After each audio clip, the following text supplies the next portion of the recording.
Good morning, everybody, especially to our dear Bosconians and dear Salesian educators. Today is the feast of Saint Lorenzo Ruiz and companions, Martyrs. And it brings back to us not only the story of Saint Lorenzo Ruiz, how he was martyred, but the time that Saint John Paul II came to visit us in 1981. And in those days of February, there was the Mass where the beatification of Lorenzo Ruiz was held in Manila. And that was on 18th of February, 1981. The background music that we're hearing right now is a song to Saint Lorenzo Ruiz and companions. And it was composed by Celso Alcarunungan and also by Benildo Maramba, OSB. Just to return to that Holy Mass of Beatification, St. John Paul II delivered a very beautiful homily. And I'd like to give an excerpt here when he talked about St. Lorenzo Ruiz. And this is what he said in the middle of his homily. This is what Lorenzo Ruiz did, guided by the Holy Spirit to an unexpected goal after an adventurous journey. He told the court that he was a Christian and must die for God and would give his life for him 1,000 times. And this was quoted, "Kahit maging 1,000 man ang buhay niyaring katawan, pawa kong ipapapatay kung inyong pagpipilitang si Kristo'y aking talikdan." Translated as, had I many thousands of lives, I would offer them all for him. Never shall I apostatize. You may kill me if that is what you want. To die for God, such is my will. Here we have him summed up. The Pope continues. Here we have a description of his faith and the reason for his death. It was at this moment that this young father of a family professed and brought to completion the Christian catechesis that he had received in the Dominican Friars School in Binondo. A catechesis that cannot be other than Christ-centered by reason both of the mystery it contains and the fact that it is Christ who teaches through the lips of his messenger. This is the Christian essence of the first Beatus, the first blessed of the Philippine nation, since that was the Beatification Mass. Now we know that he has been canonized in a few years later, 1987, but it's the first time that there was a Beatus in the Philippines.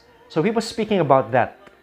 So the essence of the first Beatus of the Philippine nation, today exalted as a fitting climax to the 4th centenary of the Archdiocese of Manila.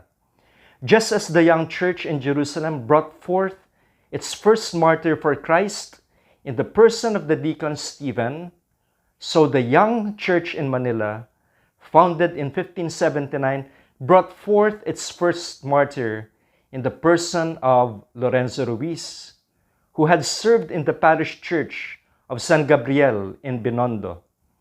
The local parish and the family, the domestic church, are indeed the center of faith that is lived, taught, and witnessed to. I'd like to underscore that and repeat that. The local parish and the family, the domestic church, are indeed the center of faith that is lived, taught, and witnessed to. An example to all of us, especially to our families, especially to fathers who bring their family to the Lord, especially when they bring them for the Holy Eucharist. And that is what we see in this first canonized saint that we have in our country. Somebody who brought the family to the Lord. And we continue. The example of Lorenzo Ruiz, the son of a Chinese father and a Tagala mother, reminds us that everyone's life and the whole of one's life must be at Christ's disposal. Christianity means daily giving in response to the gift of Christ who came into the world so that all might have life and have it to the full.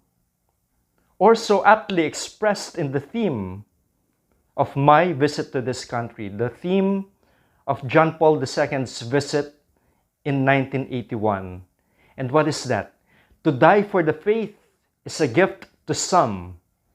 To live the faith is a call for all. Unquote.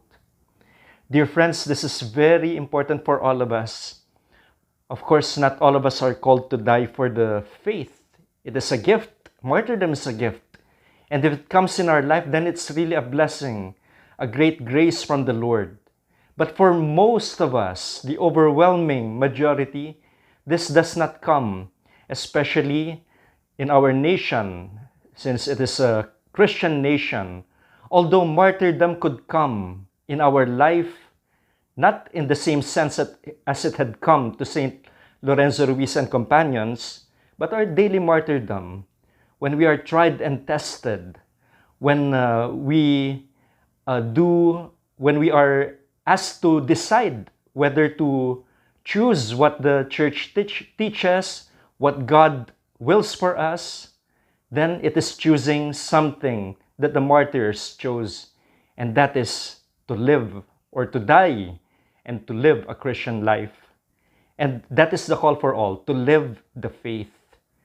My dear friends, I wish to take this occasion to greet one of my predecessors, Father Favie Faldas, in fact, my immediate predecessor, Father Favie Faldas, who celebrates his birthday today. And among our lay mission partners, the one who celebrates his birthday right at this day is Mr. Jerald Sacanle.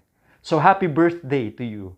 And we're praying for you as I do pray for each member of the educative pastoral community. By the way, Mr. Jerald Sacanle is a teacher in the grade school department, one who, in a way, suffers daily martyrdom on account of the fact that they teach every day.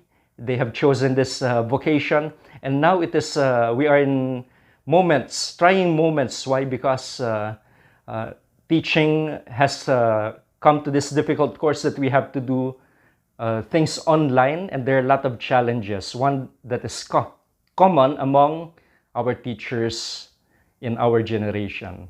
And so, God bless you all, and have a great day.